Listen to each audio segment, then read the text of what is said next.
O'zim kesdim. O'zim kesdim qo'llarim bilan.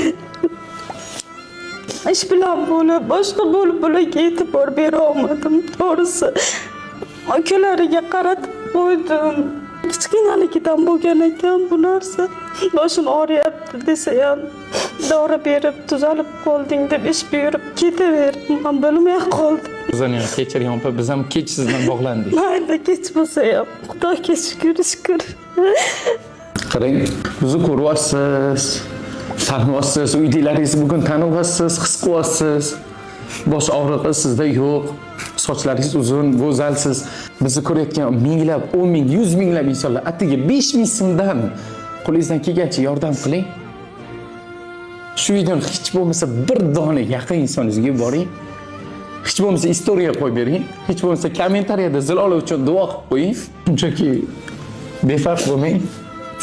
Roza tutsangiz, rozalaringizni eslab qo'ying. Duolaringizni eslab qo'ying. Onalarining telefon raqamlarini qoldiramiz. Hamma ma'lumotni qoldiramiz. Har bir narsani hisobot qilib qo'yib boramiz.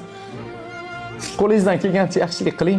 Bizda bemor Abduvaliyeva Zilola Dilshod qizi 2012-yilda tug'ilgan. Tashxisi bosh miya 4-qorincha miyacha o'ng taraf burchagi o'simtasi bilan bizda 30 kun nur terapiyasi oladi.